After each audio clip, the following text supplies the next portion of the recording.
Sport Karate Radio. Sport Karate Radio. Growing the sport of sport karate. Tune in each week for episodes with special guests as we discuss sport karate. Sport karate.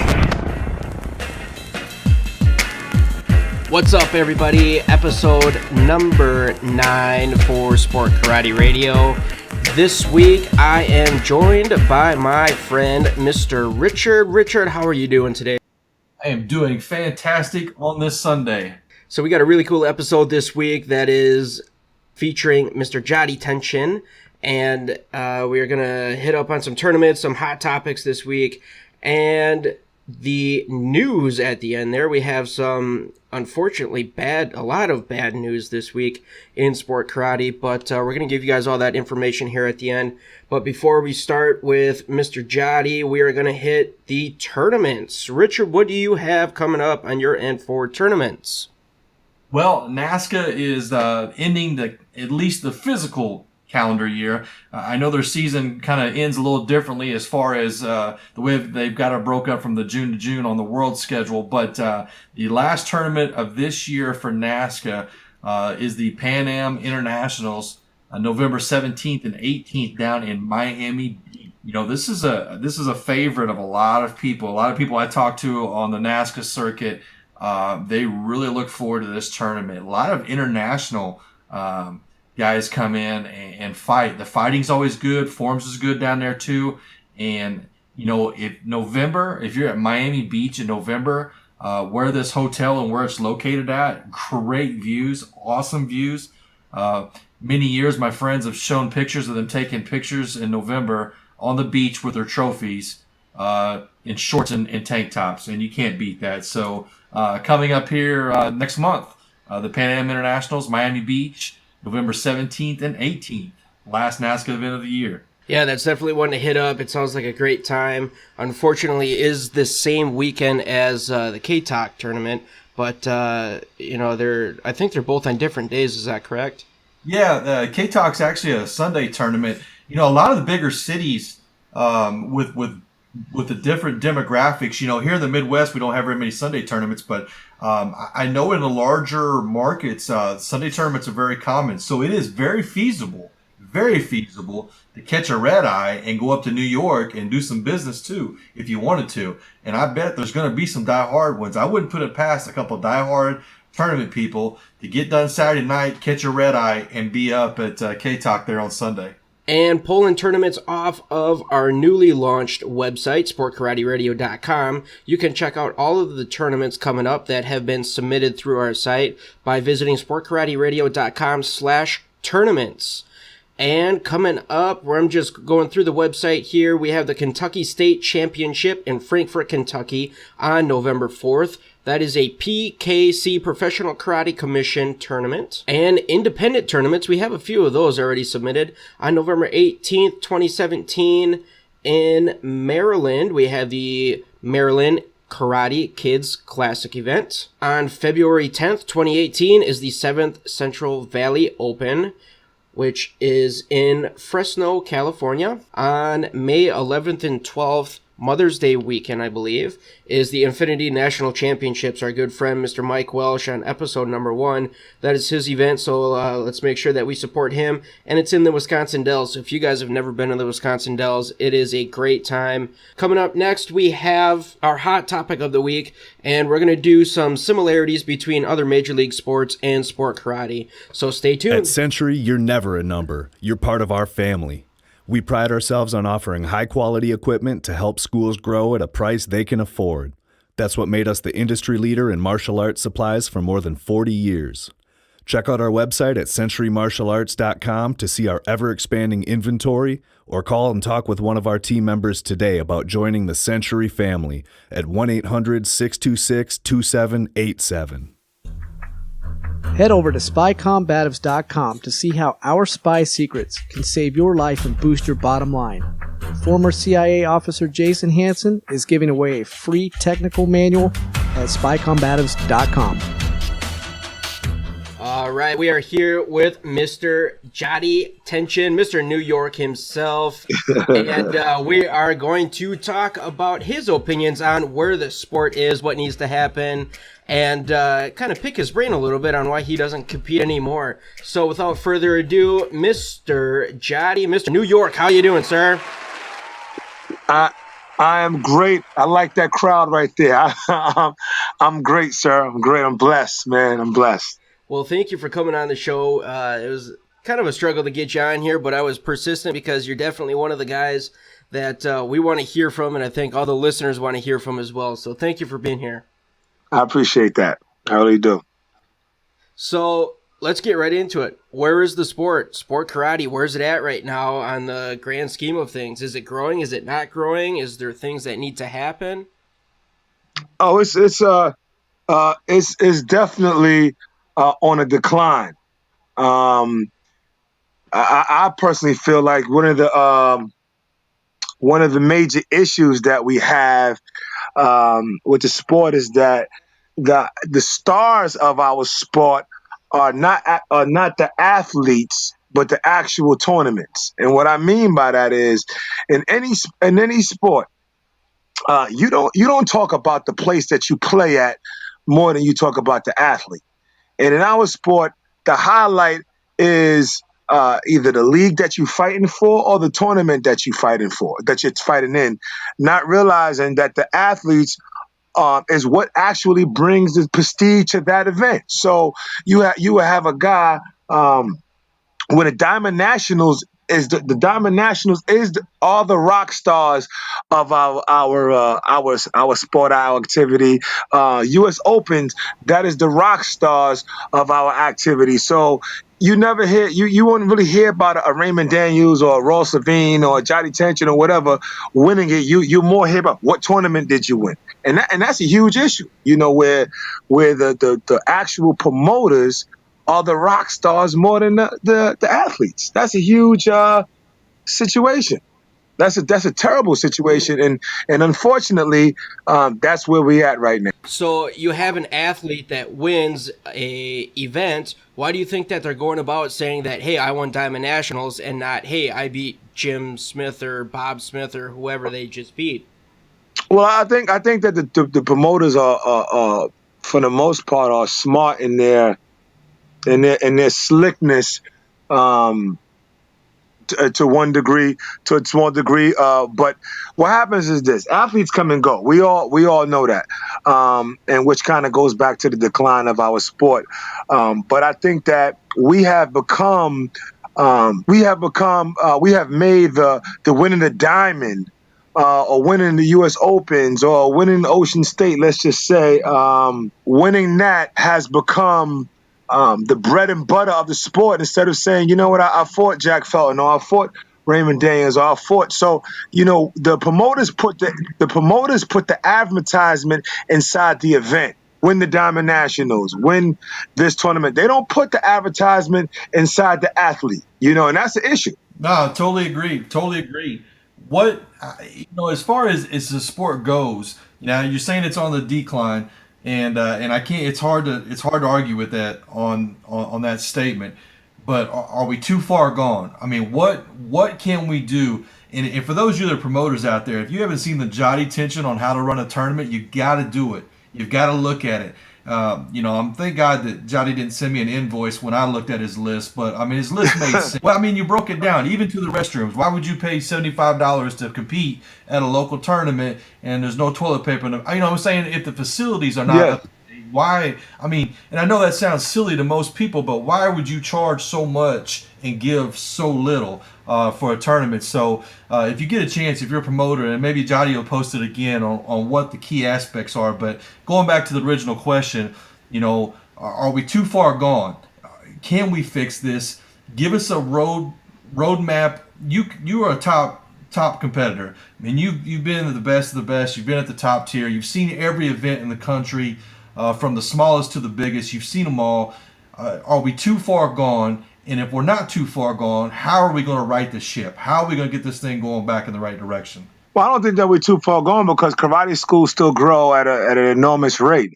The issue is that we're a niche market and we have to cater. We're so busy trying to get MMA fans, kickboxing fans, and we're not realizing that you have schools with 400 students, hundreds of schools with hundreds of students across the country. Market to those people in those schools, right? Like market the base could be those people, make those fans of the sport. But we so busy chasing the casual person who's looking for blood, guts, a broke arm, a takedown, and all that is wonderful. But the problem is that's who we're trying to cater to, and then we try to invite that crowd to watching what we do. That as soon as you make some kind of contact, it's stop you stopping. Guys falling on the floor. They get hit hard. They take a 2-minute break. That crowd is not paying attention to this. They'll look at this and laugh at this. But you got little Mikey and little Johnny in the karate school filled with potential fans, people who do what they do, and we don't market to them. We looking for the gold nugget someplace else, and that's ridiculous. And if you ever notice, like all of our athletes go to kickboxing or Muay Thai or MMA, those guys don't come back to here. They don't come here. So it's almost like, we are preparing our athletes to leave because this is not good enough.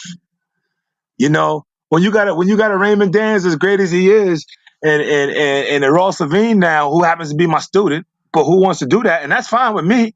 When you have these guys that want more and you can't knock them, it's because they hit their head on the ceiling. What else is there? How many more diamonds we gonna win, Jadi? How many more Kentuckys we gonna win, or bluegrasses, or compete? How many more medallions we gonna do? They hit their head on the ceiling. What else is there to do?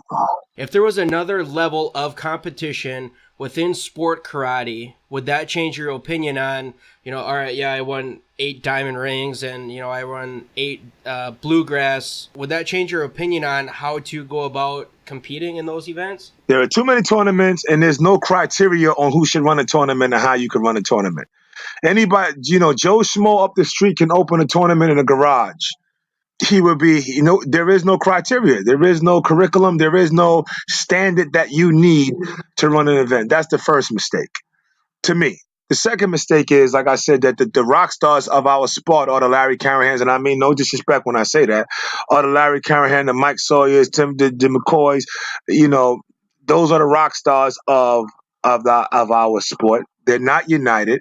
They run each tournament like a sole proprietorship. It's all about their event. It's not about the sport. It's all about their event. These guys have run tournaments 2 and 3 in the same month, right? So it's So I think that once you fix those things, the prestige, scarcity creates economy, right? It creates value.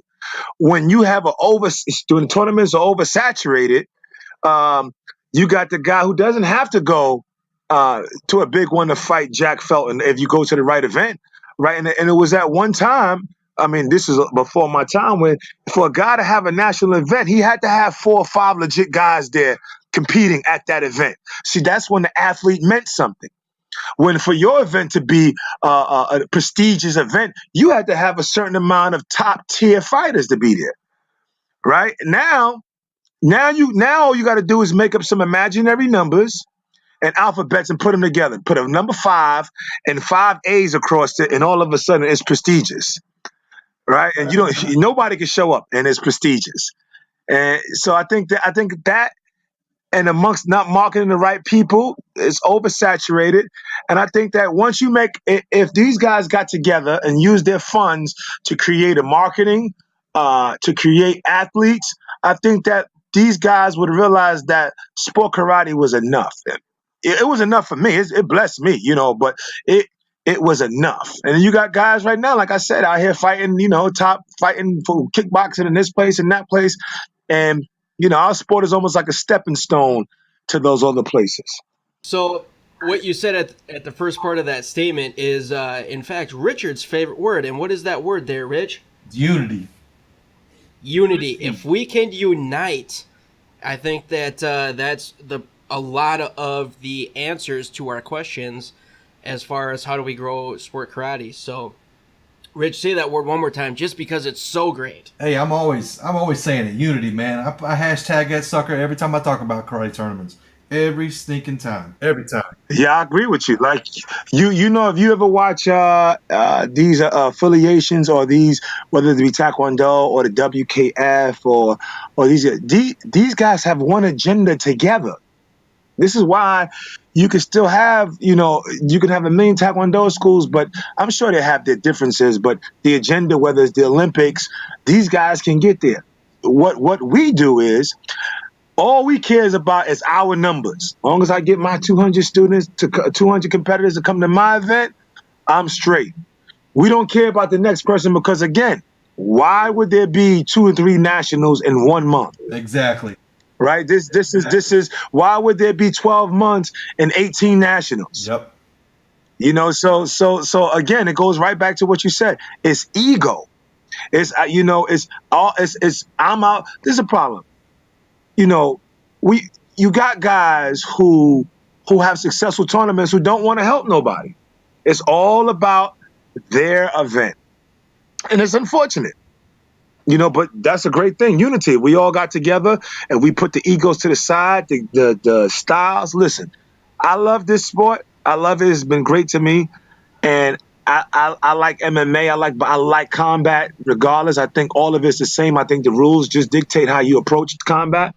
But the only option for my kid to be in a cage, and if this doesn't change the next 10, 15 years, the only option our kids are going to have is to be in a cage. I don't want that to be the only option that my kid has. This is one of the few things that you could fight somebody, compete, travel the world, and be at home the next day and go to work. Right? It ain't nothing sexy about a black eye and a broke arm. Right? That's not for everybody. And I think this is a beautiful thing where 2 kids can fight and they can have combat and they can be successful and then go home the same day and repeat the same process. You can't do that in those other sports for the most part. And another thing is that a lot of times those sports have an ending. And what I mean by that is this. You know why? This is not the only reason, but this is a huge reason. Do you know why jiu-jitsu schools are so popular? One of the reasons, because if you're good at jiu-jitsu, it can lead, even if you don't do it, it can lead you to the UFC.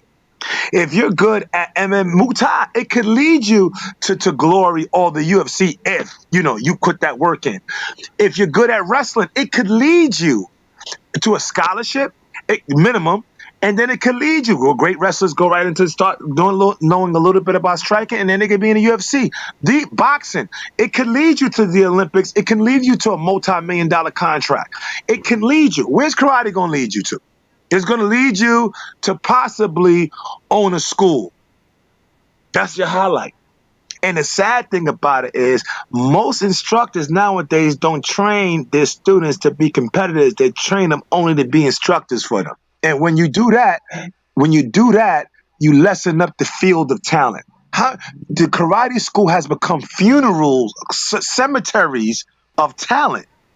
There's so much talent in these schools, and there's a cemetery for talent because all the instructor wants to use that talented kid for is to be an instructor, and that's nothing wrong with it. But that kid should have the ability to exercise his talent. And the sad thing is, most of the instructors who talk like that used to be good competitors. I'm glad you don't see that now, huh? No. I knew this was going to be. I told we're going to have to get more time. This is going to be the longest show we've ever done since we started. But this is the reason why. This is the reason why we got. I'm going to back up just a little bit. So you are a successful school owner now. Yes, sir. You are doing fantastic. I follow your school every chance I can get, and I'm watching how you're doing things with your school. Because you're such a successful school owner and you have the business mindset, now you're starting to surround it. And what I'm saying is trying to set it up to get to my point. Now you're hanging around other successful martial arts, I see you at the conventions, I see you at the big marketing strategy meetings, and I see you around, what I would call the big time instructors that have these 400 students. A lot of these guys don't have an affiliation, and I know some of these guys are sprinkled in with ATA and stuff like that, but there's a lot of guys who are non-affiliated with any kind of tournament circuit, and they're just setting out there. So how, as a promoter, how as a sport, and I think I know the answer. I'm going to say it's the product, but I want to hear your feedback. You're around these guys that have these mega schools of 400, and I'm not saying that a mega school needs to come with 50 competitors to every tournament, but surely with a school of 400, 300, 200 people, you've got 5 or 6 that are going to be really good competitors.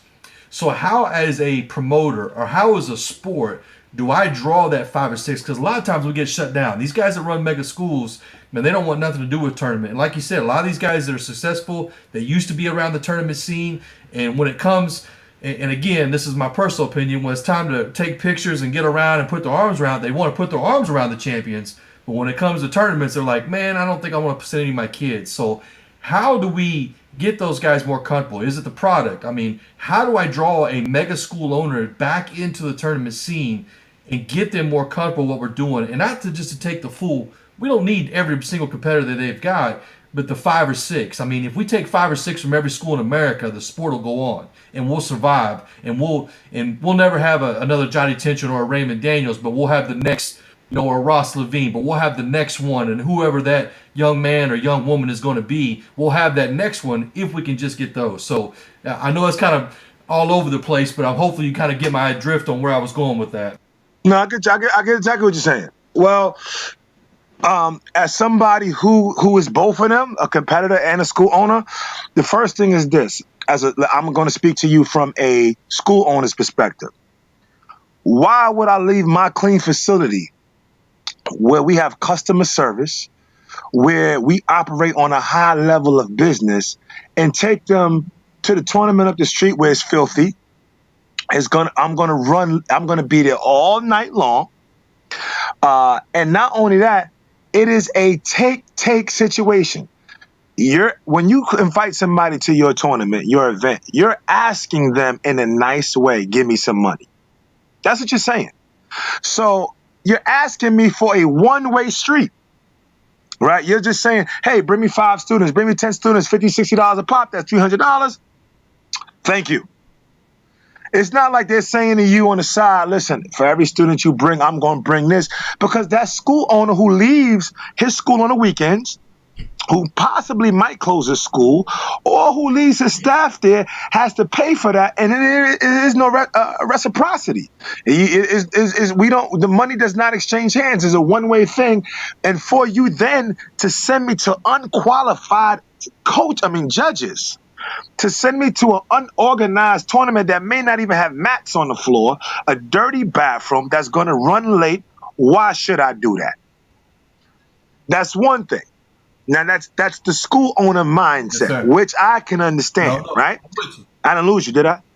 Okay. Now, from a competitive standpoint, see, to make a champion, you have to be invested emotionally, physically into your athletes, which means that you have to study the playbooks, change the playbooks. You have to develop each student to their strengths. See, you can't get away with it with the rotating curriculum and just have a class full of 50 kids and just teach the room and who makes it. You have to be invested into, Lil Johnny, your style is going to be movement and fakes and a body punch.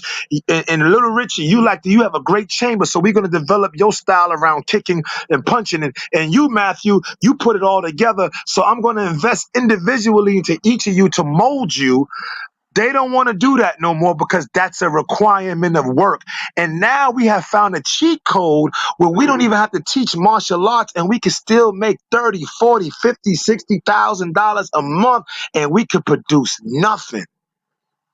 So why should I be invested in that when I can make all this money? So you got to remember, 15 years ago, your pride as an instructor was, what did you produce? What did your students look like? That was your pride.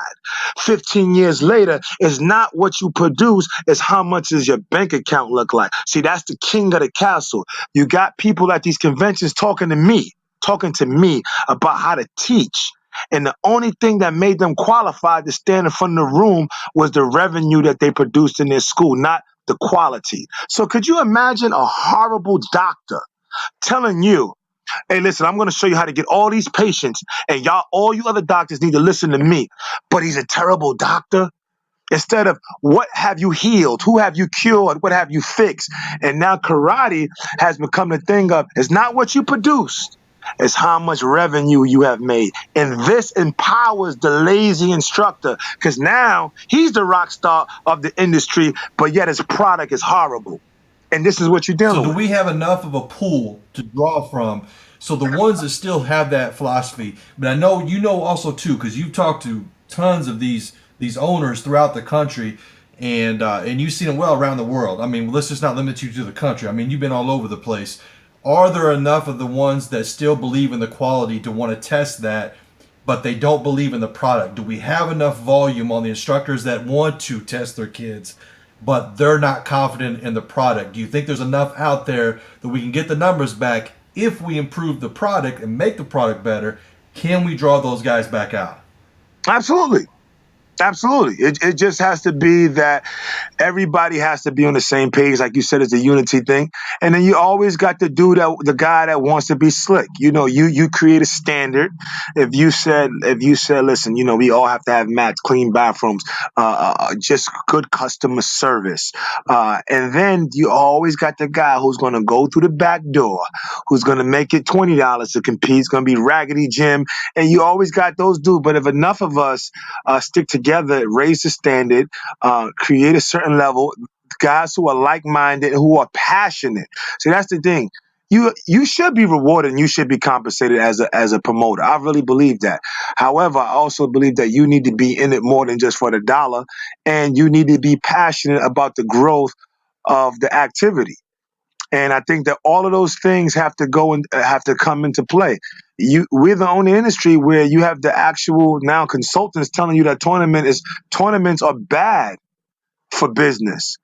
But it's so funny that we would have all these karate schools now. Guys have BJJ into their schools, into their programs.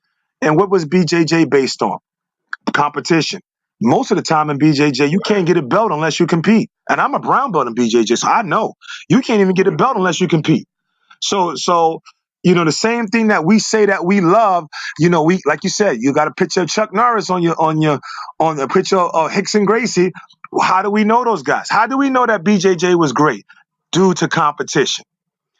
But again, the same thing that we applaud, we don't want that standard to be put on us. So I think it's both sides. I think it's both sides, that you have instructors who don't want to be committed, and you have also instructors who don't want to bring their students to a horrible experience, because it could burn it.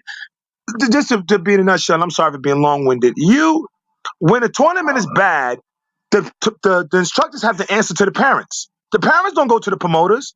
The parents look at us because they trust us. They trust us to bring our students to a safe, clean, professionally ran an event. And when it's not that, they're looking at us like, yo, what you brought me here for? I gave you $60 of my money for this. Plus I'm paying you tuition, and you took me here. And then as an instructor, it makes our integrity question. So we have to be now selective about who we support and who we don't support. Well said. We're going to take a quick break here, and when we come back, we're going to hear more from Mr. New York, Mr. Jadi Tention, when we come back. Have you ever thought about revolutionizing your martial arts business and positioning yourself as an authority in your community? Head over to our SpyCombatives.com to see how our spy secrets can save your life and boost your bottom line. Former CIA officer Jason Hansen is giving a free training manual, www.spycombatives.com. Head over there today to reserve your copy. We at Century Martial Arts believe that martial arts is more than a business. It's a way of life, and it's a life that we've been living for more than 40 years. Give us a call today at 1-800-626-2787 or visit us at centurymartialarts.com. So we're back with the man himself, Mr. Jadi Tention. Richard, you got a question for him? Yeah, I've got one last question before we start kind of winding down. It's one thing that I strive for personally. It's a hashtag I put out there a lot. I watch a lot of tournaments, whether you're Taekwondo, karate, whatever sanctioning body you are. I watch a lot of tournaments, watch a lot of footage, and I believe this personally, but I wanted to ask you, Jadi, because you've seen these guys. You've done seminars across the world. You have seen tournaments from coast to coast and over the pond.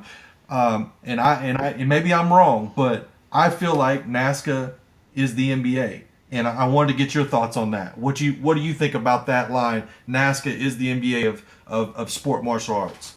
I think that the best athletes in general, as far as a league, a consistent league that goes to compete, I think that they do go to NASCA events. However, I don't think that NASCA produces anything. I think that the best schools generally tend to go to NASCA, and I think that the reason is because they seek each other out. We seek each other out, like fighters seek other fighters out. So that is the meeting ground most times for the best talent in the country. But I don't think I would just be real careful for me to make it. I know we're at NASCA's events, but it's not NASCA, but it is the place where everybody does go. So yes, I would agree with that. So you feel like the top talent, it does. I know we can't get everybody in the same room all the time, but you feel like that's where the top talent gravitates. And again, it's not downing any other sport league or something like that. I don't want to be disrespectful in either league because I think there's a lot of talent out there in the country. When we talk about point fighting or traditional forms, there is a lot of talent out there. But when you look at the top, and again, I know NASCA doesn't produce it, but it seems like that's the point I'm trying to get across. A lot of them accumulate there at the NASCA. Yeah, that's where the pool is. If you're going to shop for the talent, that's where you're going to get it. You're not going to get it. I mean, let's be real. You're not going to get it. A lot of times, and I mean no disrespect, the rock stars in other leagues wouldn't even come and win in NASCA. Like, the dude that may win in another league, and I don't have to say any names, would take the third place or fourth place if he was fighting where the rest of the guys are at. So, yeah, I agree with you. The other leagues are like, what do you have? The Summer League? What's the other league that's a drop down from the NBA? What do they call it? The development. Yeah, that's exactly what the other leagues are. I'm just being real. I love it. Yes. Hey, it makes me feel better. I'm a nobody from Missouri. Nah, you got good eyes. You got eyes. Your eyes work perfectly fine. You 100% right. That's exactly right. Hey, Johnny, I know we're kind of wrapping up and we're kind of getting to the end of this interview. Your camp is unbelievable. I mean, you bring in so many rock stars to come into your camp. You have a huge crowd. I know you the camp started in your school. Now you got to go to a gym. Yeah. And I even heard you got a DJ playing. I mean, tell us a little bit about your camp and what kind of spaces you got left and times and dates and how people can get a hold of you. All right, well, the winter camp happens every year. This year is from December 26th to the 29th. It's 4 days, which is the 26th, the 27th, the 28th, and the 29th. It is 6 hours of training each day. We have 13 world champions from Jackson Rudolph, Joey Castro, Alan Davies, Danny Etkin, Jesse Ray, Ibi Abdullah, Trevor Nash, Raymond Daniels, Jadi Tention, Richard Plowden, Morgan Plowden, Avery Plowden, and Willie Hicks. And it's just passionate instructors really giving solid information over the course of those 4 days. But not only just that, I make sure that it's an experience so that when people come to the camp, once the camp is over, everybody sits, talks, laughs, jokes, but we have things to do after the camp. Like I'll rent out a movie theater. We all go to the movies. I provide the vehicles. The vehicles pick people up from the airport, bring them to the hotel. There's a transportation that we provide totally free from the hotel to the venue every single day. After that, we have the tour of Brooklyn. So this year we'll be going to Brooklyn. Then on another day we have a place where it's like a haunted house. That it's always activity after the camp because we just have a good time at the camp. So we have a few early bird spots left, which is $249 for 4 days, which is an excellent value. There's a few early bird spots left. I think it's about, I would say 12 spots is the most right now, and then after that it goes to 349. But it's just if anybody is serious about getting better, or if anybody is serious about just training, we got people in there from 6 years old to 65 years old in their training, and then the instructors teach.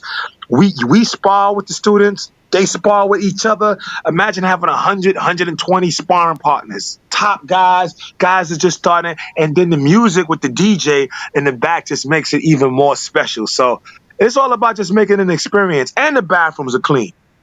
So it's going to be a beautiful event, man. December 26th to the 29th, that TCK Winter Camp I think is going to be a great thing. So, Jadi, you got another project that you've been working on for I don't know how long, but what is that other project that you've been working on lately? The project that I'm working on is called GPS systems, and basically what it is guided path to success or growth through progressive sparring, and it kind of goes back to what we was talking about earlier about there are tons of instructors who do want to compete but don't know how to teach it. Right. And I think that I think that there's a lot of programs that are good programs that are out there right now online that you can go check out. But they teach from the perspective of they assume that you already know stuff. For example, you will have somebody say, there's two things in this. You will have other great fighters teaching you how to fight.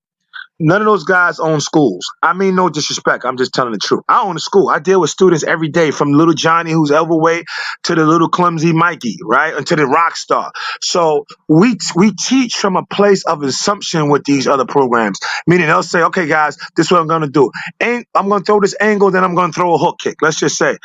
You assume that I already know what an angle is. You assume that I bounce the right way. You assume that my hands are in the right positioning. I'm not assuming anything. Everything is step by step. Every little anal detail, things that people think that they totally overlook when you're teaching somebody. So this doesn't just cater to the athlete. To teach the athlete is easy. This caters to the instructor who doesn't compete, the instructor who's out of the loop, who wants Mikey and Michelle and whoever to get better, who has a systematic program of step one. What's the warm-ups, how to do the warm-ups, variations of the warm-ups. This is drill number one. This is drill number two. This is drill number three. The drills in the order that you should teach them. They're all progressions to each step, and it's just broken down. So the difference is, on a nutshell, is there's a difference between teaching somebody how to make a car, and there's a difference between teaching somebody how to drive a car. I'm teaching you how to make the car and drive the car. But most programs, they teach you how to drive the car. So that's why it's guided path to success with the GPS, plays off the GPS. So that's what we're working on right now. And it's just a different take on teaching this sport to people. And I use it when I'm doing my seminars anyway. People always ask me when I'm doing seminars, how did you come up with that system? And I'm like, this is what I've been doing, how I explain it when I'm teaching in my school at a seminar. So it's the same thing. So when can we expect to see that out? Well, right now we have about 400 drills done. I have a whole bunch more drills. I just do think about this stuff all day, and we just putting it together, man, where it makes sense, because it's going to come out on over the website that is just special the way the information is presented to you, unlike anything that is out here right now, guaranteed. So I would just say, in a nutshell, in a few more months, you'll see the fruits of my labor come to fruition. So it's going to be a great situation, man. We have myself, Ross Levine, all of my students are in it. I don't have nobody else in it. I ain't make anybody that you see in any of it came from the TCK systems of what we do in my school. So I didn't have to hire nobody. I didn't have to get no special rock stars.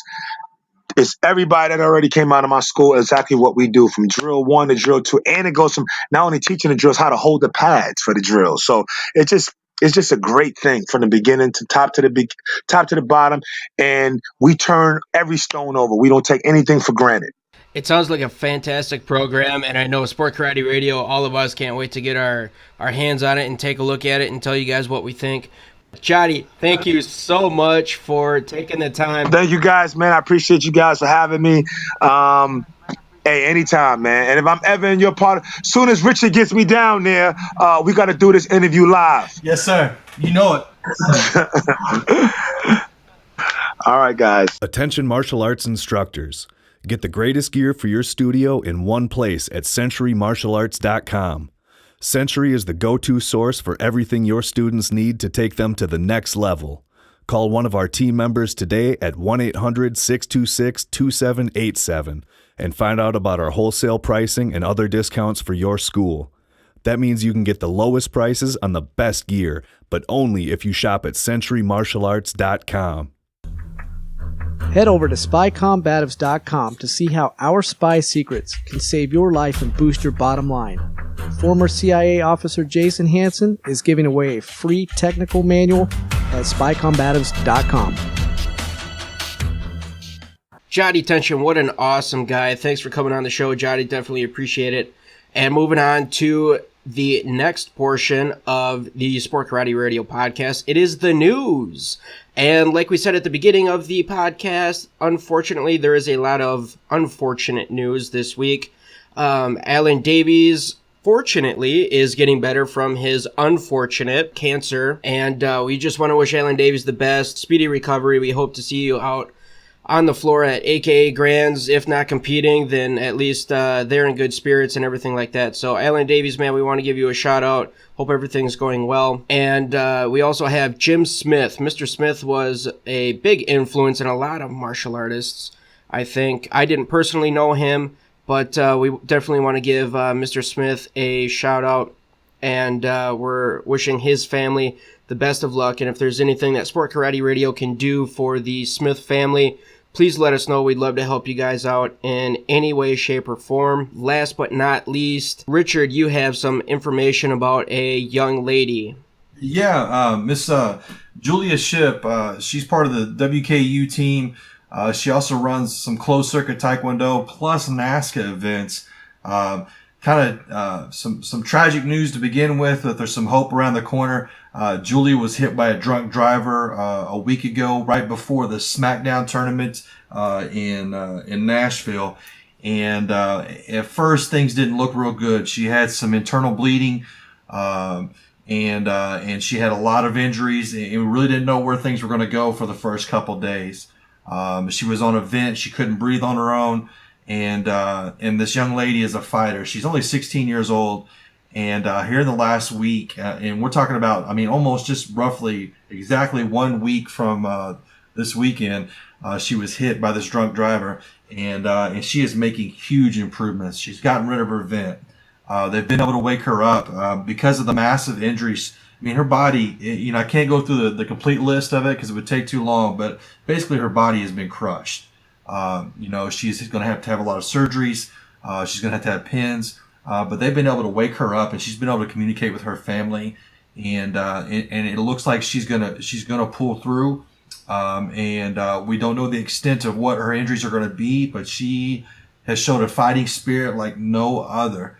And she's gave a thumbs up to her family. Now she's putting together sentences again. They don't feel like there's going to be any kind of brain injury going forward that's going to limit her.